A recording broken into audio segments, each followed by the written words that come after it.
జొన్న, సజ్జ, రాగి వంటి చిరుధాన్యపు పంటలకు ఈ మధ్యకాలంలో ఆరోగ్యపరంగా ఆదరణ పెరుగుతోంది. జీవనశైలి వ్యాధులు దరిచేరకుండా ఉండేందుకుగాను ఆహారంలో వీటిని ఎక్కువగా వినియోగిస్తున్నారు.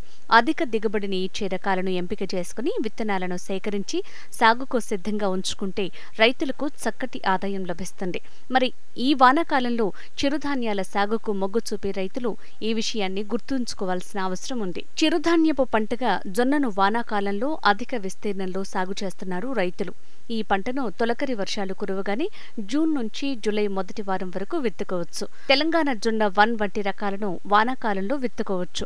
సంకర రకాలను చూసుకుంటే CSH25, CSH23, CSH9 వంటి రకాలను వానాకాలంలో సాగు చేసుకోవచ్చు.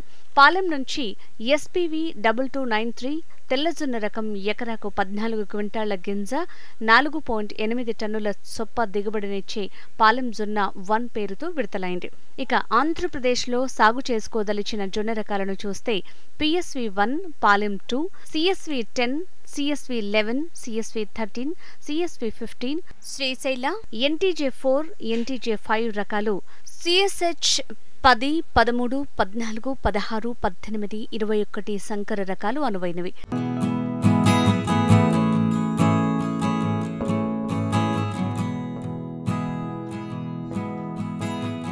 సాధారణంగా సజ్జను జూన్ నెలలో లేదా జూలై 2వ పక్షంలో విత్తుకోవచ్చు. వర్షాలు ఆలస్యమయ్యే పరిస్థితిలో ఆగస్టు 2వ పక్షంలో కూడా ప్రత్యామ్నాయ పంటగా సాగు చేయొచ్చు. ఈ పంటలో తెలంగాణలో సాగు చేసుకోదగ్గవి ICMV 221 రకంతో పాటు ICMH 356, PHB3 వంటి సంకర రకాలను కూడా సాగుకు ఎంపిక చేసుకోవచ్చు. ఇక ఏపీలో సాగు చేసుకోదగ్గ రకాలను చూస్తే ICMV 221, ICTP 8203, రాజ్ 171, ABV 04 రకాలతో పాటు ICMH 356, RHP 121, HHB 67 సంకర రకాలు అనువైనవి. సజ్జల్లో అంతర పంటల్ని కూడా సాగు చేసుకోవచ్చు. 4 లేదా 6 పాళ్ల సజ్జకు 1 పాలు కందిని అంతర పంటగా విత్తుకోవచ్చు.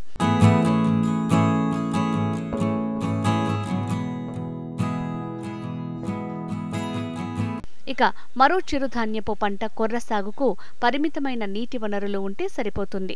అందువల్ల కొర్రను తక్కువ వర్షపాతం ఉన్న ప్రాంతాల్లోనూ తేలికపాటి ఎర్రచిలక నేలల్లోనూ సాగు చేయొచ్చు. మురుగు నీరు పోయే సౌకర్యం ఉన్న ఎర్రనేగడి నేలల్లోనూ విత్తుకోవచ్చు. జూన్ 2వ వారం నుంచి జూలై చివరి వారం వరకు విత్తుకోవచ్చు.